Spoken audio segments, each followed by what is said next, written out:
Hello everyone and welcome back to another Minecraft update video. It is Snapshot 19w40a and this one is a bug fix snapshot. It says here if you missed it, last weekend we announced the theme of the 1.16 update, which is the Nether update. I of course made a video on this, you should go check it out, it'll be linked in the description box down below. And not to confuse anyone, these snapshots are for 1.15. Speaking of which, at Minecon we also got to see the honey block which is planned for this update. It's like a sticky block the player will stick to. And it was on Minecraft's own website that they revealed this image of the honey block, as they called it, which is different from the one in the video. And then I also got sent this screenshot of the video, and you can see there is a block we haven't seen inside of this screenshot. Now none of these things are in this snapshot, but I thought I'd bring it up. We are of course awaiting to see the honey block and possibly one other mystery block. So let's talk about the one thing that is listed as a feature in this snapshot. It involves parrots, and we need them to first of all sit on my shoulders. Now as someone who doesn't really play around with pets much in this game, I would have never have noticed this, but I can see why it's such a good bug fix. Because when you get in a boat they would usually dismount, so now if you need to bring your parrots with you across long distances, you can actually have them on your shoulder and then ride around in a boat. And of course you press shift to get out of the boat, and that doesn't actually get rid of your parrots. But if you need a reminder, jumping does.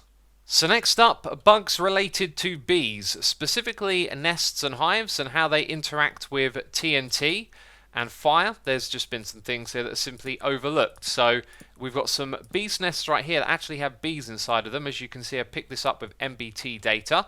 We are going to simply explode them with TNT, and you'll see that the bees will survive, whereas previously they would have got destroyed with the block. Now it doesn't look like any of them have taken damage when they come out of here as well. So the nest or the hive will get destroyed and the bees will survive. These next changes are related to how these blocks interact with fire and what they do, and to try and show you in action is a little bit derpy because these bees are probably going to end up getting set on fire, but they won't enter one of these blocks if the block is on fire. That's something a player had spotted before and reported. Equally, if we have a hive or a nest that's got bees inside of it and it's on fire, then the bees will try to escape. You can see though, as they do escape, they get set on fire. That could be in relation to what side of the block is actually on fire. And let's light it from that side there.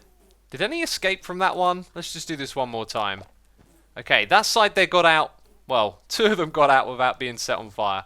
There's also a bug that affected baby bees. Supposedly if they came into contact with a solid block above, they would suffocate. I've been unable to recreate it, but you know the deal. There's all these little things that they're ironing out.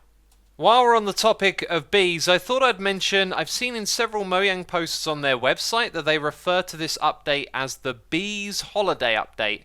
I don't know if it's an official name yet, but hey, I thought I'd inform you. This could also mean that it might come out later in the year with it being a holiday update, December being the holiday month for Christmas, or maybe Halloween at the end of October. Moving on from the bees, we have a change related to mob spawning. Two types of blocks have been changed, previously unable to have mobs spawn on top of them. One of those was the Redstone Lamp. I'm not entirely sure if that meant in its lit state only. I'll have to do a check on that because kind of cool to have a block that mobs don't spawn on that can be completely flat. But anyway, that's changed, hasn't it? So obviously slimes can spawn in higher light levels, and this has been overlooked. So now jack-o'-lanterns and lit redstone lamps, they'll be able to have slimes spawning on them. And here in the previous snapshot we have no slimes spawning. And the same dealio at night time. I did not know this. It's kind of a cool thing, but obviously it's just been patched out of the game. And so here in 40a, as soon as I load up the world, we have hostile mobs spawning. Next change is for the Wandering Trader and its llamas and how it spawns into the world. Now take a look at this screenshot. You can see that the Wandering Trader has spawned inside of a sheep farm where there are loads of other entities and obviously not a lot of space. Now I don't know what change has been made, but maybe there is now a space requirement for the Wandering Trader. Maybe it needs 2x2 blocks. Maybe it needs even bigger than that. And I'm also going to guess that it will probably now check that it doesn't collide with other entities. So if you have a bunch of entities in a space like this, then the Wandering Trader is not going to look at that as a valid spot. I don't actually know what's been changed though. This is just speculation, but hopefully we won't see these Wandering Traders ending up in such irritating locations. So if you watched the last snapshot video I put out, you'll probably recognise this place right here. You'll also know that Minecraft is having its rendering engine changed and upgraded, and this means that all sorts of funkiness can be found inside of the game at the moment, like clouds disappearing behind glass. We're going to cover some of the changes and bug fixes here. I also just wanted to comment on the brightness of this again. Looks like nothing has changed over here, and you can really see it when you look at the mushrooms on top of the mushroom cow. And jumping back to last week's snapshot for a moment, I want to show you some funkiness that got fixed. We showed the turtles before, looking absolutely hilarious. The baby turtle was really bizarre. You can see its head is just all the way detached from its body. So weird looking. Oh, dearie me, dearie me. Apparently there's also issues with baby pandas. What was that? That's the first time I've seen that. Was that a giant head? Oh, that's too good. And also the polar bear as well. Oh man, that's funky as well. So they've all got strangely detached heads. Oh, snapshot bugs, you gotta love them. So one by one we'll go through the bugs. First of all, pay attention to the trees or the leaf blocks. Thankfully this was fixed. It was related to the map levels, and that caused these leaf blocks to render very, very oddly and flicker.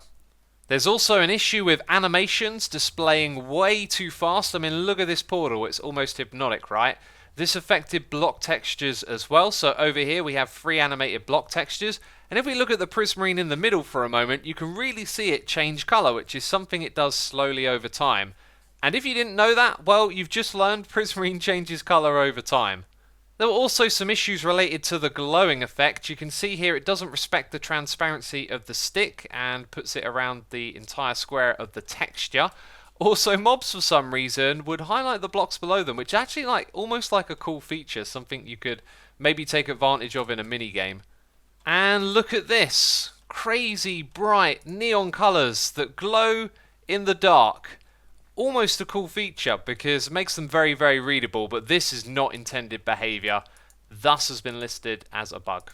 This is just a brightness issue in general, isn't it? They're normally not that bright, but anyway, if I go down inside of a block and then switch into creative mode, you can see something very funky happens with the rendering. It's like we have an X-ray view of entities in the world. This is also the same in survival, and obviously it shouldn't be this way.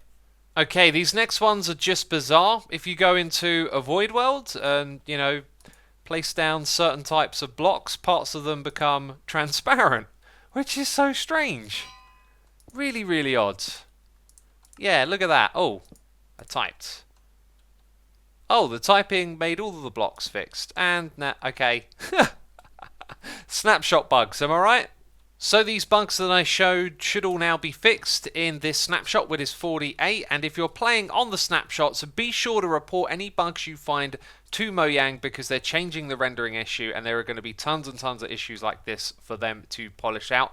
But this is where we're going to wrap up this video, so if you enjoyed it then leave a like, make sure you subscribe to the channel to catch more of these videos, and I'll see you soon with another one. Bye bye!